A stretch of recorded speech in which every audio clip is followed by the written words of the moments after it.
Hello, you're watching Shalom World News. I'm Katie Asco from Dublin, Ireland, and these are your latest headlines from around the world. In Rome, the customary Ash Wednesday Holy Mass in the Basilica of Santa Sabina was celebrated by Vatican Secretary of State Cardinal Pietro Parolin in place of the Holy Father, who was advised to take rest following acute knee pain. Before the Holy Mass, there was a stational liturgy at the Church of St Anselmo, followed by a penitential procession to the Basilica on Aventine Hill. The Cardinal read out the homily of the Pontiff, in which he said that prayer, charity and fasting are the only medicines that can change history and are the principal ways for God to intervene in people's lives. On the day of prayer for peace in Ukraine, the Pope implored God for the gift of peace. May the Lord hear these prayers, especially of the lowly and suffering who are fleeing the violence, the homily said.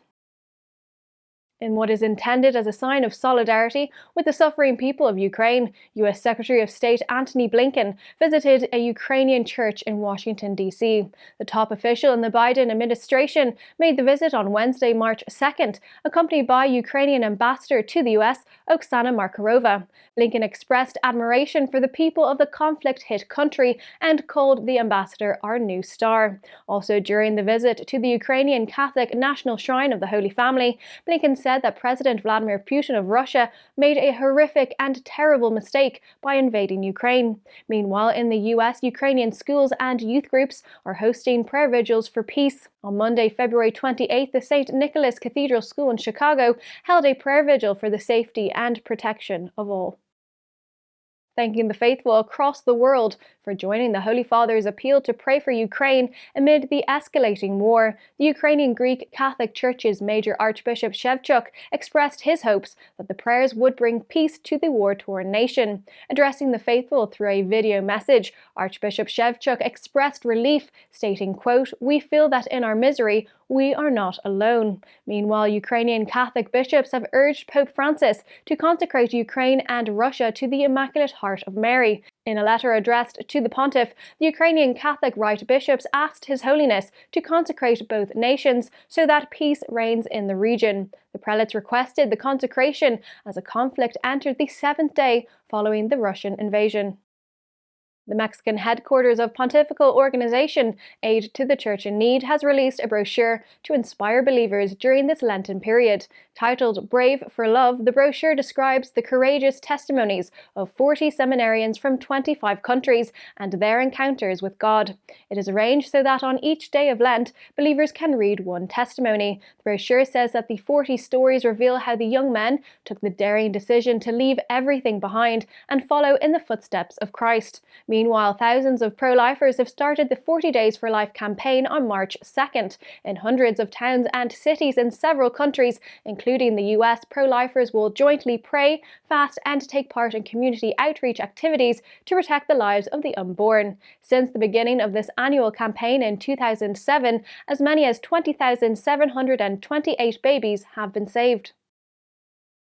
Amid the surging hate crimes against Catholic churches across the U.S., Senator John Kennedy has urged the Attorney General to find out and prosecute the criminals accountable for such attacks. In his letter to Attorney General Merrick Garland, Kennedy reiterated his call for justice to the faithful in the country. Kennedy pointed out that he had previously brought up the issue in 2020 for consideration, listing out various incidents in the country, including the mob attack on a bookstore run by nuns, vandalism against churches and statues, and arson attacks. Calling attention to the violence that took place against Catholic churches and institutions across the US, he urged the Department of Justice to, quote, act swiftly and carefully to bring an end to these heinous crimes. He also included the data gathered by the US bishops, which shows about 80 more attacks have occurred in the country since August 2020, following Kennedy's first letter to the department.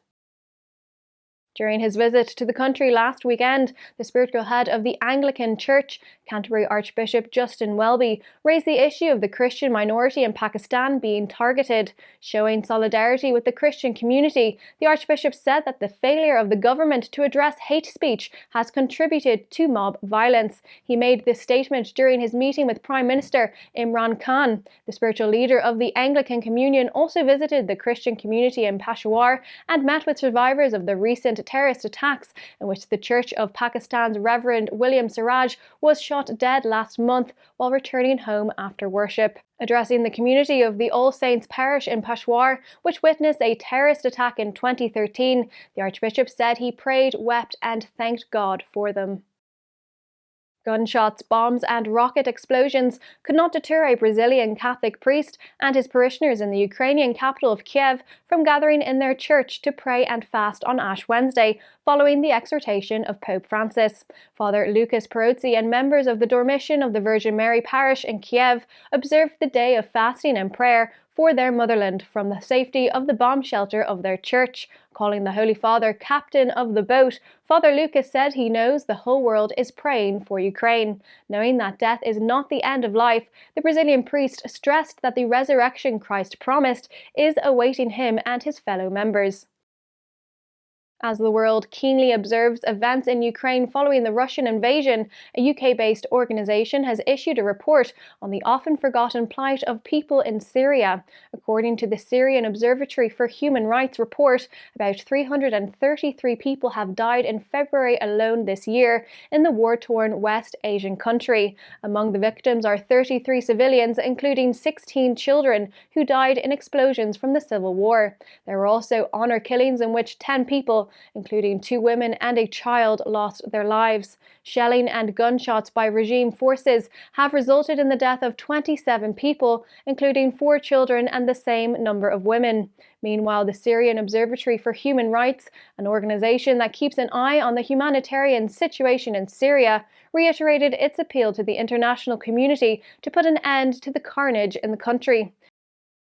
Those are your latest headlines. Do join us tomorrow and visit swnews.org for more updates. Shalom.